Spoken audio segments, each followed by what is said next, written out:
بسم اللہ الرحمن الرحیم۔ ناظرین کو میری طرف سے سلام قبول ہو۔ ناظرین، رمضان کا مہینہ انشاءاللہ العزیز کل سے شروع ہو رہا ہے، تو یہ رمضان کا مہینہ بڑا ہی بابرکت ہے، جس کے اندر اللہ تبارک و تعالیٰ نے اپنی مقدس کلام کو اتارا ہے، اور اسی مہینے کے اندر لیلۃ القدر کی رات بھی ہے، اور پھر اس مہینے کے اندر جو روزہ ہے اس کا ثواب ہی اللہ تبارک و تعالیٰ نے بڑا رکھا ہے، جو اللہ تبارک و تعالیٰ نے خود روزے دار کو دینا ہے۔ پھر اسی طرح اس مہینے کے اندر جو رات کا قیام ہے، نماز جو تراویح ہے، اس کا بھی بڑا ثواب ہے۔ تو ناظرین، یہ ایک بہت ہی بڑا عظیم بابرکت مہینہ اللہ تبارک و تعالیٰ نے 12 مہینوں میں سے ایک بنایا ہے۔ پھر اس مہینے کے اندر ایک روزہ ہے جو انسان سحری سے لے کر غروب آفتاب تک بھوک اور پیاس کو برداشت کر کے مکمل کرتا ہے۔ تو ناظرین، روزہ جس طرح انسان کو روحانی طور پر بڑے فائدے دیتا ہے کہ اللہ کا قرب نصیب ہوتا ہے، پچھلے گناہ معاف ہو جاتے ہیں، اسی طرح یہ روزہ انسان کو جسمانی طور پر بھی بہت سارے فائدے دیتا ہے۔ مثال کے طور پر انسان کا جو نظام انہضام ہے، ہاضمے کا جو نظام ہے، اس کو درست کر دیتا ہے۔ جو انسان کے جسم کے اندر زہریلے مادے جمع ہو چکے ہوتے ہیں، خارج نہیں ہوتے، وہ اس روزے کی وجہ سے خارج ہو جاتے ہیں۔ اسی طرح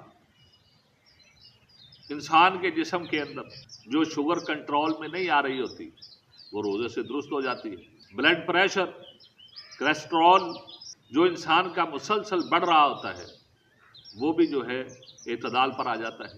مطلب یہ ہے کہ بہت ساری بیماریاں یا بہت ساری ایسی چیزیں جو انسان کے اندر جمع ہو کر سٹور ہو کر انسان کو نقصان پہنچاتی ہے، وہ اس روزے کی وجہ سے جسم سے خارج ہو جاتی ہے۔ اور سائنسی طور پر جو سائنسدانوں نے تحقیق کی ہے کہ اس روزے کی وجہ سے جو پرانے خلیات ہوتے ہیں وہ ختم ہو جاتے ہیں، نئے خلیات جو ہیں وہ بننا شروع ہو جاتے ہیں۔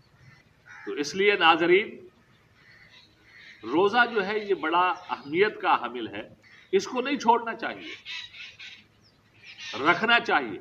ہمارے معاشرے میں لوگ جو ہے بہانے بنا بنا کر جو ہے روزہ چھوڑتے ہیں۔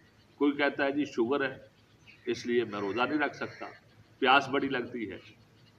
کوئی کہتا ہے جی میں بلڈ پریشر کا مریض ہوں، روزہ رکھتا ہوں، بلڈ پریشر بڑھتا ہے جی اس لیے میں روزہ نہیں رکھتا۔ تو ناظرین، روزہ رکھ کر دیکھیں، اس مہینے کے اندر مسلسل آپ روزہ رکھیں، آپ کی بہت ساری بیماریاں، شوگر جو ڈاکٹروں کی دوائی سے آپ کی کنٹرول نہیں ہوتی، وہ ٹھیک ہو جائے گی۔ بلڈ پریشر جو مسلسل آپ کا بڑھتا ہے، وہ آپ کا ٹھیک ہو جائے گا۔ کولیسٹرول اور جتنے بھی زہریلے مادے جو انسان کے جسم کے اندر جب لیبارٹری ٹیسٹ کرواتے ہیں اس میں آتے ہیں، وہ سارے کے سارے آپ کے اس رمضان کے مہینے کے اندر روزے کی وجہ سے اعتدال پر آ جائیں۔ تو اس لیے یہ رمضان کا مہینہ جو عبادت کے اعتبار سے بڑا ہی عظیم مہینہ ہے، روحانی طور پر جس کے بڑے فوائد ہیں، اس کے جسمانی طور پر بھی۔ تو اس لیے ناظرین، روزے کو، اس رمضان کے مہینے کو اپنے لیے سعادت سمجھے، اللہ تبارک و تعالیٰ کا انعام سمجھے، اور اس کو سمجھ کر پھر روزہ رکھیں، رات کا قیام بھی کریں،